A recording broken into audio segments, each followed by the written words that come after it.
welcome to Shannon and Veronica Know Everything. We are here today dedicated to you all our fans on spring break, so I'm pretty bummed that we're here. This whole building smells a little funny because we just cleaned out the fridge, but I'm kidding, we didn't.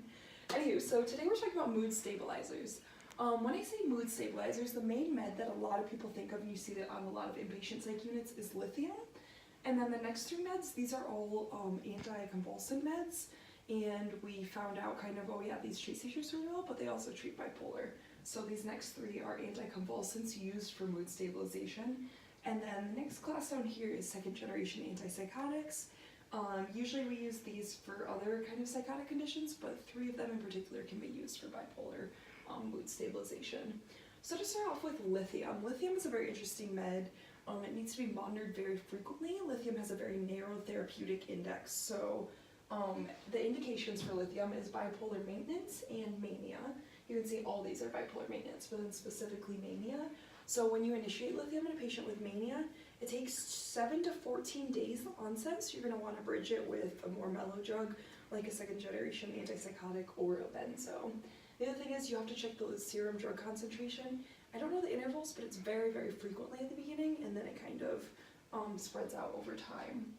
So one thing to note with lithium in our little notes section is there's lithium toxicity if you fall just even a little bit outside of that narrow therapeutic index, which is around 1. So medications that can increase your lithium and cause lithium toxicity are NSAIDs, ACEs, Flagyl, and sweating or dehydration. Whereas things that will decrease your lithium concentration are caffeine, salt, theophylline, and dialysis. So just remember those. So next we go to the pregnancy warning. Lithium is a pregnancy category D, and the black box warning for lithium is serum drug concentrations can cause toxicity. Other general side effects, we think the Beers pregnancy, so that's monitoring for lithium, is thyroid, blood work, EKG, electrolytes, renal function, and take a pregnancy test throughout the lithium treatment. Moving on, our first anticonvulsant is valproate, or Depakote is the brand name. We have our valproic vampire. It says, I want to suck your blood. So just remember this, remember the vampire, and then a huge thing is that valproate is a inhibitor. So you have to remember vampires are very inhibited, they're very scared, they don't want to go out except at night. So just remember that, and then notice that the vampire is bald. So indications for valproate is bipolar maintenance as well as mania. So you remember the vampire is a little bit manic. Pregnancy category DX. And then the black box warning with valproate is it's hepatotoxic, so you're going to want to frequently check the LFTs, and then additionally it can cause alopecia, balding, and thrombocytopenia, as well as some other side effects. Next, we're moving on to carbamazepine or Tegretol. So this is our Tegretol Tiger. You'll notice two things about the Tegretol Tiger. One is that it's pregnant, and then two is that it's bleeding, and also its tail is going down. So indications for Tegretol is bipolar maintenance, all of them, as well as rapid cycling. So we actually forgot to draw this, but the tiger is supposed to be on a bicycle for rapid cycling. And then the definition of rapid cycling bipolar is when you have more than 4 swings per year. Because usually anytime you have mania, you have to be treated inpatient, so that's a lot of inpatient hospitalizations. Pregnancy category D for Tegretol, and then black box warning is hematologic crises like aplastic anemia, agranulocytosis. Also, it can cause Stevens-Johnson syndrome, but to a lesser degree than the drug we're going through next. And then you also should monitor LFTs because it's hepatically metabolized. So back to the Tiger.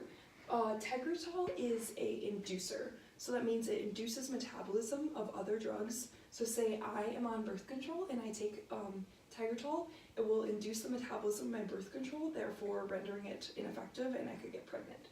So that's how we kind of remember. And then I also do the down arrow because I just remember, okay, Tegretol Tiger, it's an inducer. It induces the metabolism, thus decreasing the concentration of other medications in your body. So sometimes it's hard to remember inhibitor, inducer, but if you remember, okay, I'm taking drug X, Tegretol is going to decrease the concentration of drug X. Moving on, our third anticonvulsant used for mood stabilization is lamotrigine, brand name Lamictal. So here you'll see our lamotrigine or Lamictal-LAMA, and it has a rash.